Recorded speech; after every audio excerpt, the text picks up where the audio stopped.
நம்ம ஒரு மாடு விற்பனைக்கு இருக்குங்க. இந்த மாடு எங்கே இருக்குன்னா காங்கேயம் பக்கத்தில் இருக்குங்க. வேணுங்கிறவங்க சொல்லுங்கள். மாடு வந்து பார்த்தீங்கன்னா கடமளப்புங்கிறாங்க. எத்தனை வீத்துங்கக்கா? மூணாவது வீத்து. சுழி சுத்தமான மாடு தானுங்கக்கா.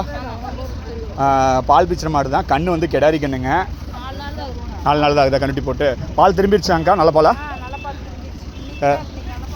HF cross. காம்பெல்லாம் நல்லா இருக்குது. 4 காம்பு தான் இருக்குது. பிசிறு காம்பில் எதுவும் இல்லை.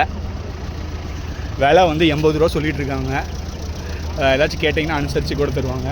கண்ணுட்டி பார்த்தீங்கன்னா வந்து பாருங்க, கண்ணுட்டி செம்மையாக இருக்குது. கெடாரி கண்ணுங்கிறாங்க. வளர்த்துறதுக்கு நல்ல கண்ணுக்குட்டி. வேணுங்கிறவங்க வந்து பிங் பண்ணுங்கள். நான் உங்களுக்கு கான்டாக்ட் நம்பர் தரேன்.